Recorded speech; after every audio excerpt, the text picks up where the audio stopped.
Anshika, if we have to look uh, through the eyes of a bully, what is going on in their head? Why would they indulge in such a behavior?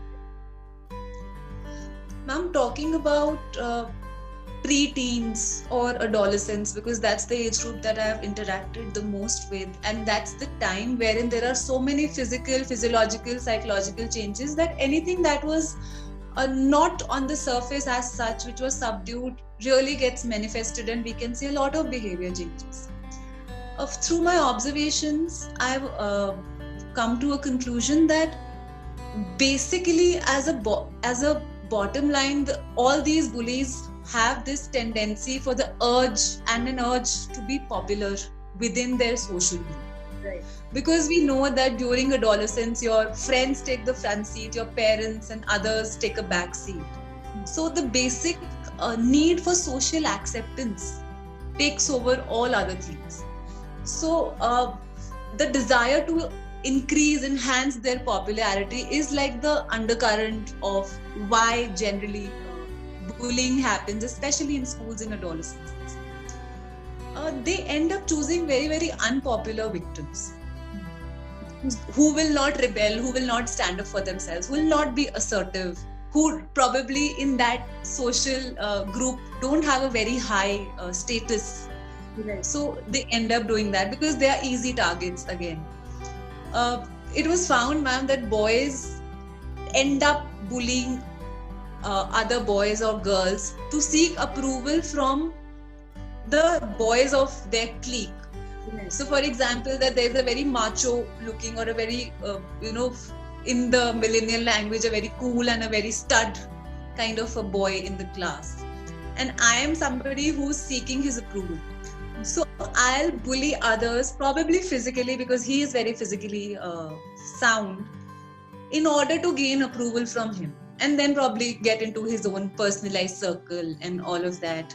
Also, ma'am, when boys choose girls as their victims for bullying, they end up choosing the girls who are not liked by other boys, which was such an eye-opening finding for us. Why? Because we end up hearing cases that there are multiple boys vying for somebody's attention, or low-lying bullying a girl because they want to grab her attention, somebody who is very attractive. But here, even the girls who are targeting boys as their victims end up choosing the boys who are not liked by other girls. So, which is the current trend going on? Other than that, ma'am, bullies are not looking for love or to be loved. All they are looking for is appreciation and acceptance. So they, of course, lack social skills. They lack self-confidence. They have a low self-image of themselves. No matter how much they say that, oh, I'm this, I'm that. But in heart of hearts, probably they won't know because they are still children growing up into adults. But if you look at them, observe them, they have a very low self-image. Even at this young age, these children / adolescents are able to understand the social hierarchy within their classroom. Yeah. So they end up bullying others or end up engaging themselves in something similar or hurtful behaviors just to seek admiration from that specific group who is considered popular. Right. So it all ends up boils down, at being socially accepted, at being appreciated, being in that cool, hip group, which is very, very popular. So these are the trends why children bully.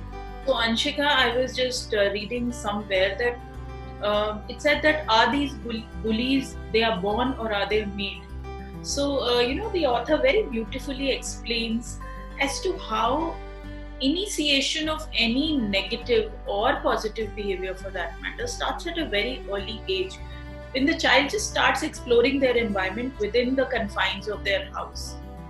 So it said that they are not born. Nobody is born a bully.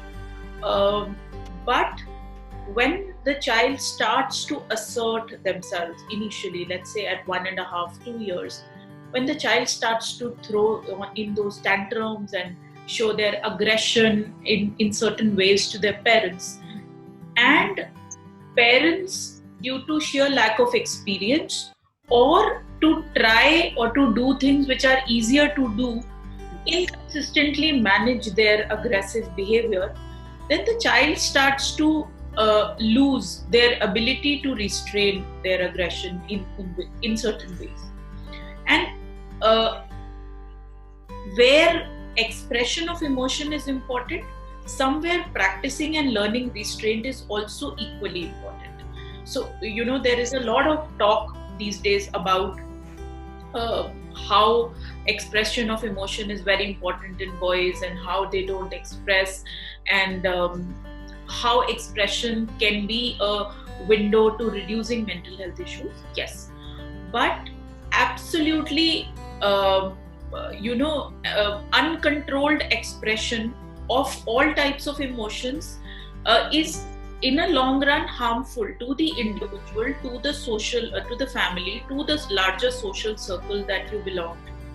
So practice of restraint is something that the child starts to learn very initially, and if not imbibed well at that time, then once the child comes out in a larger social circle, that restraint is not there, right? And end of the day, we understand that this is not a healthy behavior, but the fact is that they learned it at a very, very early age. So it starts to come, naturally to a child. So somewhere when we start looking at how it is developing and why a child is bullying or why an adult is bullying another adult, that practice of restraint, many authors, many psychologists say is important. So expression and restraint, they need to go hand in hand, and restraint might not essentially mean that you don't express your aggression. Restraint just means how you, the manner in which you, aggress, in the manner in which you say positive things, in the manner when you express negative things. And I think if somewhere this could be, a part of growing up, this could be a part of learning, then many mental health issues that we see at a later stage in an individual's life could be different.